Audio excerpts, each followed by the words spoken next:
Vamos a hablar entonces también de la importancia de las variables para el modelo acá que elegimos en base al plot del parámetro de complejidad. Vemos la importancia de las variables y vemos que estabilidad emocional efectivamente es la que tiene más importancia. Luego aparecen justamente escrupulosidad y extraversión y en menor medida apertura y amabilidad.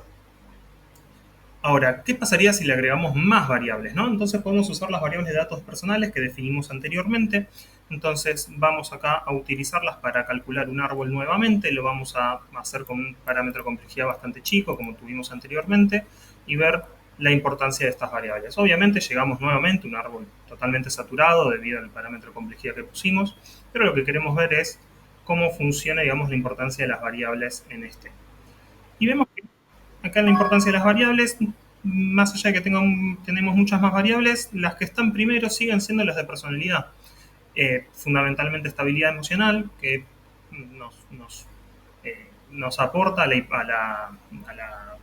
idea de que es una variable predictora bastante fuerte. Y luego aparecen nuevamente escrupulosidad, extraversión, apertura, etcétera.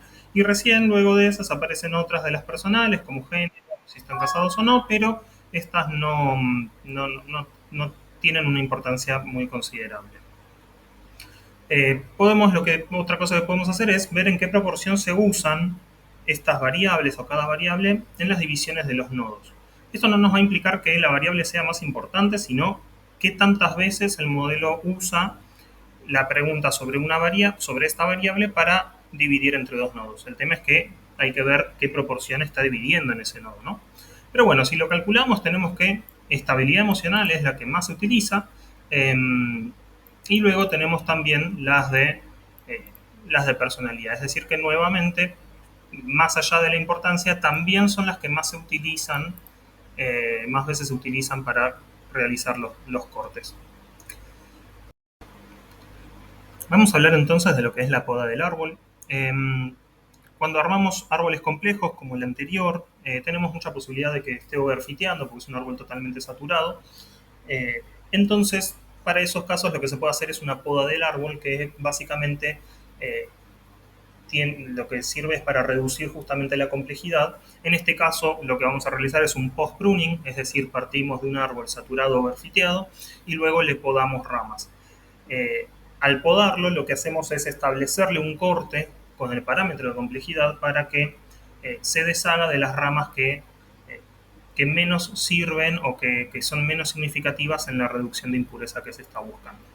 Entonces, si le pasamos, por ejemplo, a nuestro modelo anterior, que corte o que, digamos, pode el árbol en este parámetro de complejidad, lo que hace es quitar las ramas menos significativas y se queda con este subárbol de nuestro primer árbol, que nuevamente es muy similar, si es que no es igual, a los que ploteamos al principio. Entonces esto nos dice que básicamente estas son las variables que más va a utilizar el árbol, con las que más va a encontrar reducción de la impureza, y después ya si queremos hilar muy fino, tenemos que aumentar mucho la complejidad del árbol para que encuentre diferencias en los datos y las pueda clasificar correctamente, y por eso es que no puede clasificar entre leve y moderado.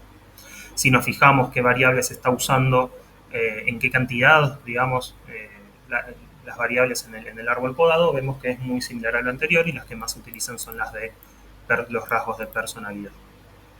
Con esto, básicamente, llegamos a la idea de que, bueno, es un árbol que posiblemente no sea demasiado bueno para clasificar multiclase en 4 clases, o al menos para estos datos. Habría que ver si se puede optimizar mejor, pero lo que evidentemente sucede es que el árbol tiende a clasificar más entre normal y severo, entonces capaz lo que podríamos pensar es que si esto lo transformáramos en un problema binario, es decir, de presencia-ausencia,